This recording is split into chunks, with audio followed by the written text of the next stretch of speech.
The Holy Bible, the King James Version. Read by Alexander Scorley. Obadiah. The vision of Obadiah. Thus saith the Lord God concerning Edom. We have heard a rumor from the Lord, and an ambassador is sent among the heathen. Arise ye, and let us rise up against her in battle. Behold, I have made thee small among the heathen. Thou art greatly despised. The pride of thine heart hath deceived thee, thou that dwellest in the clefts of the rock, whose habitation is high, that saith in his heart, Who shall bring me down to the ground? Though thou exalt thyself as the eagle, and though thou set thy nest among the stars, thence will I bring thee down, saith the Lord. If thieves came to thee, if robbers by night, how art thou cut off? Would they not have stolen till they had enough? If the grape-gatherers came to thee, would they not leave some grapes? How are the things of Esau searched out? How are his hidden things sought up?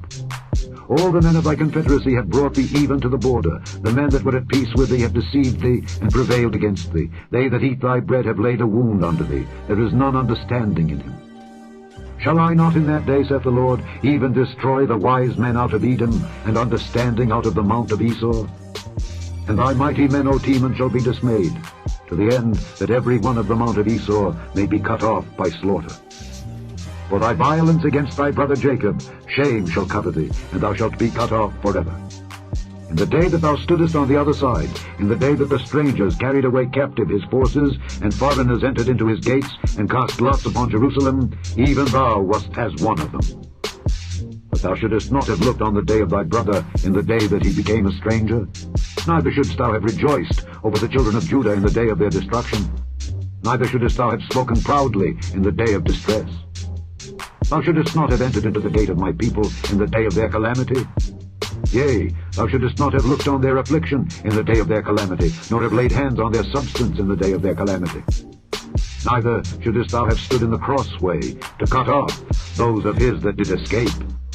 Neither shouldest thou have delivered up those of his that did remain in the day of distress. For the day of the Lord is near upon all the heathen. As thou hast done, it shall be done unto thee. Thy reward shall return upon thine own head.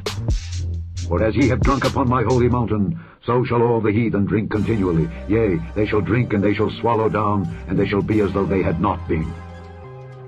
But upon Mount Zion shall be deliverance, and there shall be holiness. And the house of Jacob shall possess their possessions. And the house of Jacob shall be a fire, and the house of Joseph a flame, and the house of Esau for stubble. And they shall kindle in them and devour them. And there shall not be any remaining of the house of Esau, for the Lord has spoken it. And they of the south shall possess the mount of Esau, and they of the plain the Philistines, and they shall possess the fields of Ephraim and the fields of Samaria, and Benjamin shall possess Gilead. And the captivity of this host of the children of Israel shall possess that of the Canaanites, even unto Zarephath. And the captivity of Jerusalem, which is in Sepharad, shall possess the cities of the south.